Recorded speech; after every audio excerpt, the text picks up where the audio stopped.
I think you mentioned that some of these songs have been around for like 2 years now. What was the first song that was done? And then which was the last? Well, the first song on this record that like the earliest song was Good Problems, and that song was written Mm. before Hang-Ups. I've had that song like on my computer for 3 years maybe, and it just kept like getting put to the side, or like it was like, oh, this song's so beautiful but it's not a single, or like, oh, this song's so beautiful but like it doesn't fit our plan. And then I was just like, okay, I don't care, this song is incredible, and I like it's like the most honest thing I've ever written, and it just like felt like time to put it out. So yeah. And then the last song I wrote was the intro, actually, because that's like when I figured out the title. Like it was like I wrote all the songs, wrote the intro, called it Nonsuch Park, tied it all up, and threw it at Spotify.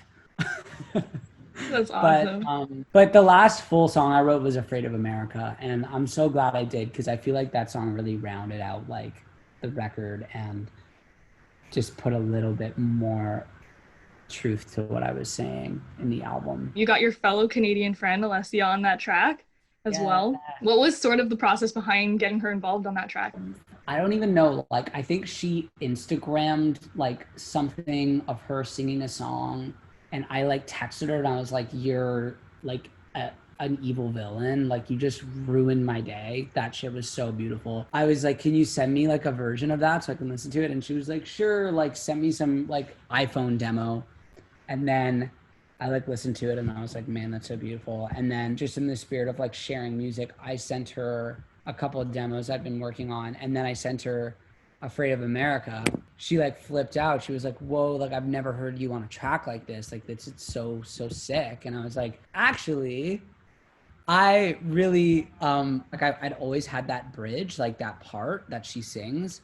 But I in my head always heard it as like a female vocalist, because it was almost like the call and response. Like to me, at least really personally, that song is like the verse is like my girlfriend talking, and then the chorus is like me like convincing her to move to America. And then in that bridge, I just always heard it as her saying like, you know, we can do it. We can make it. I was like, if you ever have free time, I would love to just like scrap your vocal in. Might as well ask, right? Like shoot your shot. And she was like, sure. And then like literally, like I think that night she sent me like 40 stems of her just like singing the song, and I just put it in and then got it mixed, and I was like, do you mind if I put this on my record? And she was like, no, like I love it, let's do it. So it was all really organic, and like just really a testament to our friendship, and like just like the spirit of making music, especially in COVID. Like she used a fucking USB mic. Like it wasn't anything fancy. We just like made stuff, and then I was like, this is really rad, and I love how personal it is to me. And if you're cool with it, I'm gonna put it out. And she was like, yeah, cool. You had a little celebrity encounter. A raccoon jumped through your window. How was Dude, that? How was that? Dude, so I thought I was gonna be so much more together when if something like that happened to me, and I just like lost every sense of pride, dignity, and courage. My dishwasher door was down, and my cat was like under the door, like hissing into the washroom, and I was like, dude, like what's going on? So I like look in the washroom, and there's just like a freaking raccoon like just staring at me, and I was like, and it was massive, like it was like 5 times the size of my cat.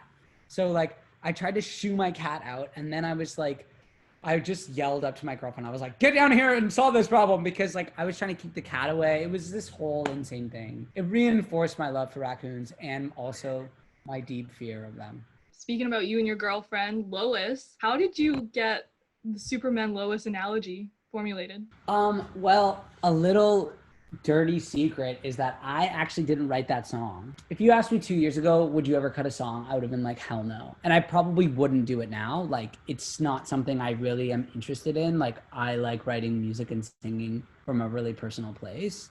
I got to Nashville and I was recording vocals for another song. And I was with Todd and Simon, like I mentioned, who I work with a lot. And they were like, okay, bro, listen, we wrote a song for you. And I was like, what? And they were like, yeah, we were just writing, and we ended up writing this song. And the whole time we were like writing it for you because we were just thinking of you. And I was like, oh, that's so sweet. But I was also like, I don't really do that. And like the second I heard that song, I was like, you're the worst people in the whole world, because now I have to put this on my record. And also, like, that's how they see me and see my relationship. Like, that's so precious and like really uplifting for me. So Last question. What is Kat's favorite song off the album? ooh, good question. I think Kat's favorite song off the album is probably Good Problems, I think, because that song's really special to us both, you know. Like, we've been through a lot. Like my parents got divorced when I was in grade 11, and like she was at my house the day it happened.